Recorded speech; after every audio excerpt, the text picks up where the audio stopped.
Tem uma pergunta que a maioria dos homens passa a vida inteira evitando. Não porque é difícil de responder, mas porque é fácil demais. Se eu morresse amanhã, eu teria vivido? Os antigos faziam essa pergunta todo dia, não como um exercício espiritual, mas como higiene. E esse vídeo é só porque eles conseguiam fazer isso e porque você não consegue. O homem contemporâneo vive no medo, não do que está por vir, mas do que ele sabe lá no fundo que desperdiçou. E quanto mais ele se apega ao efêmero, mais esse medo cresce. Pensa num homem de 70 anos numa cama de hospital. Ele não está pensando na morte. Ele está pensando naquele filho com quem ele não falou por 3 anos, naquela empresa que ele não abriu, naquele casamento que ele deixou morrer por covardia. Isso é o que mata, não a morte. Se você já enterrou alguém, você sabe que o tempo não é teoria.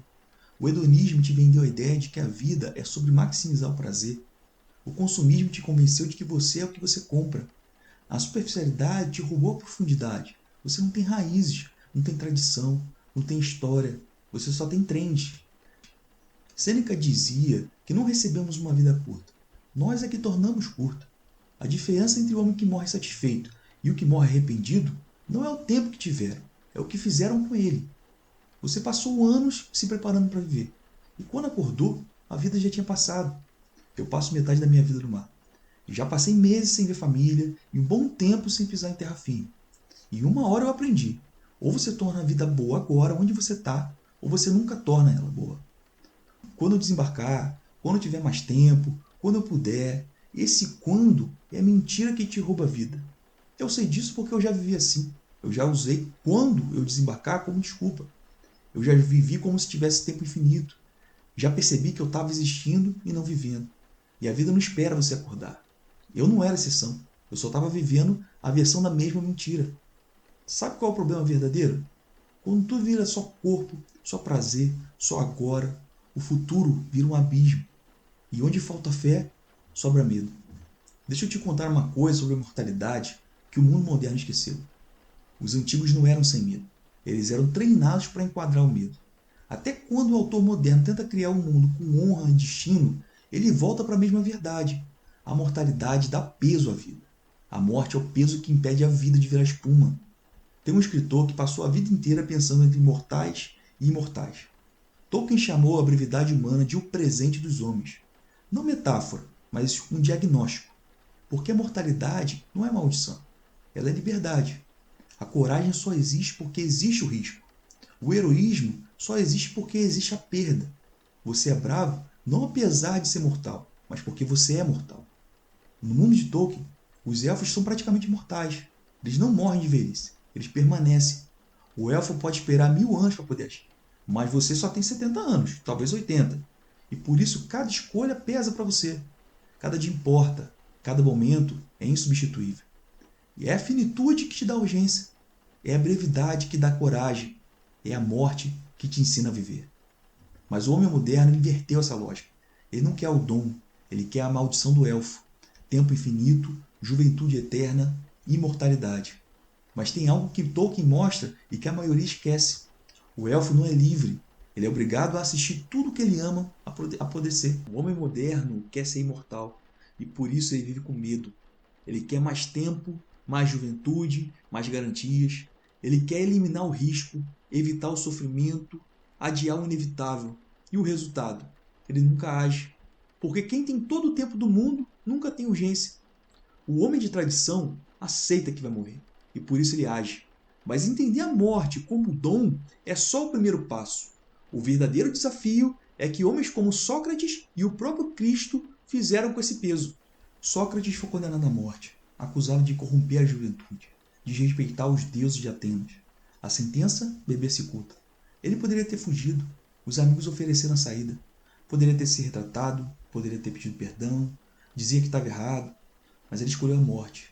Não porque ele amava morrer, porque havia algo que valia mais que viver. Viver bem. E antes de explicar a lógica de Sócrates, eu preciso te dar a frase mais importante da apologia. Ele diz que temer a morte é a forma mais gritante de falsa sabedoria. É fingir que você sabe o que a morte é, quando você não sabe. Quem te disse que a morte é um mal? Na apologia ele explica assim: a morte é uma de duas coisas. A primeira possibilidade é que a morte é como um sono sem sonhos, e nisso não tem mal. Um sono profundo, sem sonhos, não é sofrimento. Já a segunda possibilidade é que a morte é uma passagem para outro lugar. E se for, que privilégio! Lá ele poderia conversar com Homero, com os grandes que buscaram a verdade. Poderia continuar fazendo o que ele fez em vida, buscar sabedoria. Para um homem cuja vida inteira foi questionar, qual destino melhor poderia existir? Sócrates não viu a morte como um naufrágio, mas como um desembarque final de uma vida de retidão. Porque ele não traiu a sua filosofia, ele não traiu a sua alma, ele não viveu de joelhos.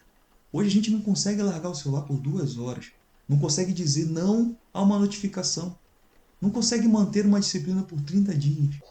Sócrates preferiu morrer a viver indigno. Ele aceitou morrer por coerência. E Cristo aceitou morrer por redenção. Sócrates sustentou até um homem onde o homem sozinho consegue sustentar. E Cristo foi além. Dar a vida por outro é o ato máximo de heroísmo. É a medida mais alta do homem. Não a força física, não o domínio, mas o sacrifício. Mostra que vale a pena morrer por viver bem. E o outro mostra que viver bem não termina no túmulo. O medo da morte cresce quando você não tem nada pelo qual você morreria. Quando a vida é só você, só o seu conforto, o seu prazer, a morte é o fim de tudo. Mas quando você vive por algo maior, família, dever, fé, legado, a morte é só uma passagem. Os antigos construíram catedrais que levavam 200 anos para ficar prontas. Nunca veriam o fim da obra. Eles começavam mesmo assim, porque a vida deles não era sobre eles. Agora, sobre o estoicismo, porque eu sei que muita gente vai querer saber. E os estoicos? Deixa eu ser claro, o estoicismo é uma ferramenta útil, mas ela é incompleta. O estoico te ensina 3 coisas valiosas, né? Lembre-se da sua própria verdade, que seria o memento mori. Foque no que está ao seu alcance, controle o controlável. E 3, haja com firmeza diante do inevitável. Não implore ao mundo. Isso é ouro, isso funciona, mas tem um limite. O estoicismo é o treinamento de resistência. Ele te ensina a não tremer, mas Sócrates e Cristo te ensinam para onde caminhar enquanto você não treme. O estoico enfrenta a morte com dignidade, mas não sabe o que tem depois. E para muitos homens, isso não basta. Sêneca dizia, não confunda uma vida longa com uma vida cheia. É melhor ser um navio que enfrentou uma tempestade e chegou ao porto em 30 anos do que um barco que apodreceu no cais por 100 anos. O estoico não pede mais anos. Ele pede que os anos tenham peso. Pensa num pai de família que perdeu um filho. O estoicismo diz, aceita o que você não controla. Age com o que você tem. Isso é verdade, mas é insuficiente. Porque esse homem não precisa só de postura. Ele precisa de um horizonte que dê sentido ao que ele perdeu. E a fé não é anestesia, ela é direção. Ela não te tira da responsabilidade de viver bem, mas ela te dá um horizonte. Então você usa o estoicismo como ferramenta, mas não para nele. E o que muda quando você aceita a morte? Não como teoria, mas como fato. Começa pelo mais simples. Olha para sua esposa, para os seus filhos, para o seu pai. Você não vai ter eles para sempre. Isso mata o orgulho. Acaba com as brigas bobas. Isso dissolve o ressentimento acumulado. A consciência da morte é o maior lubrificante de qualquer relação, porque ela lembra que o tempo com quem você ama é finito. Depois as prioridades ficam nítidas. O que realmente importa fica visível. Quando você pergunta, isso vai importar quando estiver morrendo? Relacionamento, dever, legado. Isso passa um teste. A série que você está assistindo pela 3ª vez não vai passar. E você para de adiar. Urgência não é ansiedade, é clareza. Quem aceitou que vai morrer não procrastina com o que importa. No mar, o lastro é o peso que garante a estabilidade do navio. Se ele é embarcação, pode ser jogada para qualquer lado se ela virar. Ela não tem profundidade e ela não tem governo. O memento mori pode ser o seu lastro. É o peso da realidade que impede que você seja virado pela tempestade da opinião alheia ou pela futilidade do momento. E o maior peso da realidade é esse. Você vai morrer. Aceitar isso não te afunda, te estabiliza. O verdadeiro prazer não é o próximo destino, a próxima conquista, o próximo prazer. É você ter uma alma quieta. E você só tem uma alma quieta quando você aceita que vai morrer. E por isso você age agora. 3 perguntas, uma de cada vez. Quem você ama e você está negligenciando? O que você desperdiça e finge que não vê? O que você sabe que tem que fazer e empurra para amanhã? O memento mori não te faz procurar a morte. Ele te impede de adiar a vida. Agora vou te dar um exercício. Não encara isso como um exercício de produtividade. Encara como um rito de passagem. Os antigos faziam votos. Os cavaleiros faziam promessas diante do altar. Você vai escolher uma pendência que corrói sua dignidade e vai eliminá-la em 3 dias. Não porque é eficiente, mas porque é o seu dever como homem que sabe que vai morrer. Não é para você se odiar, é para você se governar. Então você vai fazer as 3 listas. A primeira, o que você realmente quer fazer em vida, sem filtro, sem autocensura. O que você quer realizar, o que você quer construir, viver e deixar. Então você escreve tudo. A segunda, as metas concretas para você se aproximar disso. O que você pode fazer essa semana? Não precisa ser perfeito, precisa ter movimento. E a terceira, decisões que você está adiando. A conversa que você evita com seu pai, aquele pedido de demissão que você adia, aquele relacionamento que você sabe que precisa terminar ou consertar, o corpo que você promete cuidar quando sobrar tempo, o vício pequeno que está virando seu senhor. Se você não escolher uma, você não vai escolher nenhuma. Então escolhe uma aí. E você toma essa decisão em 72 horas, não em um mês, mas não quando as coisas melhorarem, em 3 dias. Hoje você escreve a lista. Agora você abre uma nota e começa. Inicia hoje a fundação do seu lastro. O que você vai construir que não vai ser levado pela primeira tempestade? Você age como se tivesse tempo, mas você não sabe. A vida que você está esperando não vem.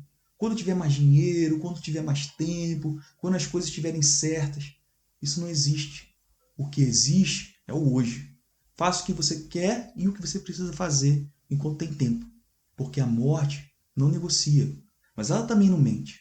Ou você vive agora, ou você só existiu. Se eu morresse amanhã, eu teria vivido. Se você morresse amanhã, a resposta seria sim. Se a sua vida terminasse antes do que você espera, o que estaria inacabado?